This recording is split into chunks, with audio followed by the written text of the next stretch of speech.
Olá pessoal, primeiro vídeo do ano. Fiz uma enquete lá no Instagram acerca do que nós queremos ver aqui no nosso canal em 2022. Então, para começar, vamos falar hoje um pouco sobre o distúrbio de coagulação, que foi o tema mais abordado lá e a gente vai ver um pouquinho desse vídeo agora. Afinal, ano novo, vídeo novo, conteúdo novo também.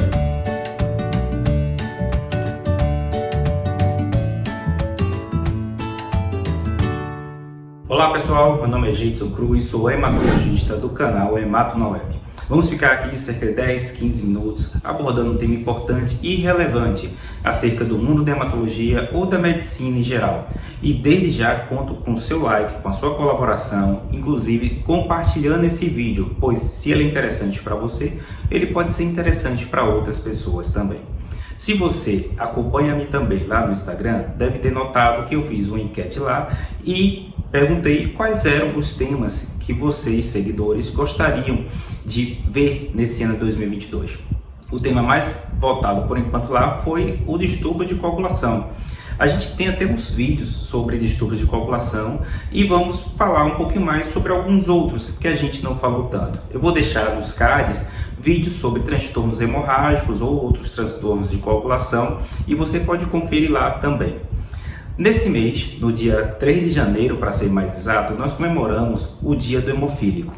Comemoramos entre aspas, porque é uma doença que é muito difícil o manejo dela a longo prazo. Isso por quê? Porque por ser uma doença genética e de característica crônica, portanto, ela vai acometer a pessoa com algum dos seus sintomas pelo resto da vida. E esses sintomas, a depender da forma como esse paciente é manejado, pode causar algum grau de incapacidade, seja maior ou menor, e isso compromete de forma significativa a qualidade de vida. Se você não sabe o que é hemofilia, hemofilia é uma doença genética hereditária em que, por ausência de determinados genes, ocorre a deficiência de alguns fatores de coagulação.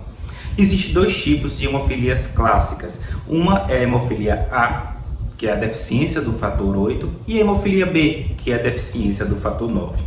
Ambas compartilham de ser uma doença autossômica relacionada ao cromossomo X, em que, por ser desse cromossomo, é mais comumente diagnosticada, aliás, praticamente todos os casos são diagnosticados em homens. Haja vista que nas mulheres elas são, na maioria das vezes, portadoras saudáveis do gene X, capazes de transmitir para os seus filhos, mas muito poucas vezes sintomática.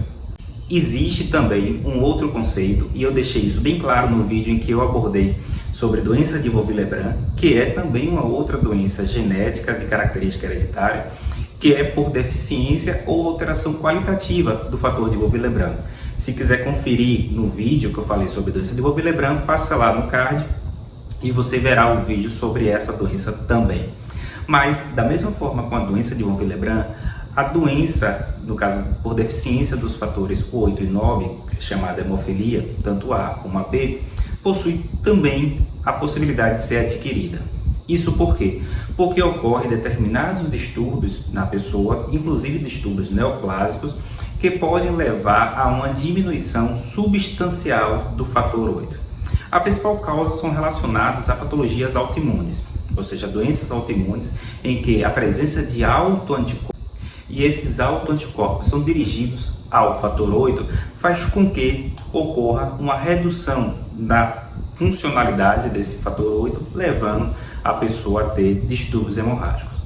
A forma adquirida da hemofilia é independente do sexo, ou seja, acomete tanto homens como mulheres de frequência muito parecidas. Mas o tema desse vídeo aqui, que a gente vai detalhar um pouquinho mais, é a hemofilia de característica genética, aquela em que ocorre uma herança transmitida dos pais para a prole. A hemofilia A, que é a deficiência do fator 8, é a mais comumente diagnosticada. Hoje, com o advento dos recursos diagnósticos, é muito mais fácil diagnosticar a hemofilia naquela criança que está começando a andar. E é exatamente nesse momento, o momento mais crucial, em que ocorre a necessidade de se ter a possibilidade diagnóstica levantada.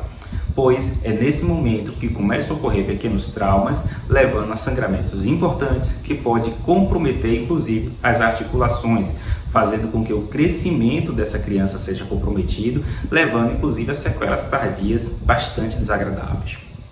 A hemofilia, ela pode ser manifestada de forma praticamente assintomática em algumas pessoas, em que essa hemofilia, ou seja, a deficiência dos fatores, é leve, ou seja, não leva a um sangramento significativo e espontâneo. Por isso que nós temos pacientes que fazem um tratamento com reposição contínua e basal dos fatores, ou seja, fazendo visitas frequentes nos hemocentros, que são os locais de atendimento de referência. Outras pessoas irão necessitar de fatores somente se forem desafiadas para uma situação que pode acarretar sangramento. Na maioria das vezes, isso ocorre devido a um sangramento cirúrgico, por causa de um procedimento que a pessoa irá realizar, ou procedimento odontológico, em que a pessoa também realiza procedimentos dentários que pode levar a sangramento importante. Então, essa pessoa recebe um preparo com uma determinada quantidade de fator estimada para aquele procedimento cirúrgico. Porém, não raras vezes, pelo contrário, muitos pacientes necessitam de reposição contínua do fator 8. Isso porque, para manter a integridade vascular, é necessária uma quantidade mínima de plaquetas e é necessário também uma quantidade mínima de fatores de coagulação, pois ao mínimo trauma que ocorre, e esses traumas ocorrem o tempo todo, você estará suscetível a determinadas situações que levam a um sangramento mais importante. É por isso que alguns pacientes portadores de hemofilia fazem um tratamento contínuo e necessitam, inclusive, de aplicação semanal ou até mesmo 2 vezes por semana de fatores de coagulação, seja o fator 8, fator 9 ou até mesmo outro fator, que, como a gente vê, pode ser também necessário devido à resistência que vai se adquirindo à medida que o paciente vai fazendo uso crônico dos fatores. Felizmente, é uma doença que, apesar de antiga, inclusive tem histórico de família real europeia com a doença, há também muitos estudos ocorrendo nos últimos anos. E esses estudos vêm focando exatamente naqueles pacientes em que eu tenho maior complexidade no manejo, que são aqueles pacientes que, depois de um longo período, começam a adquirir resistência à dose habitual do fator 8 ou do fator 9 que ele vinha utilizando até então. Então, tem surgido fatores industrializados, mais purificados, que têm permitido maior potência terapêutica e maior segurança também, além de melhor tolerabilidade. Mas também tem surgido anticorpos monoclonais.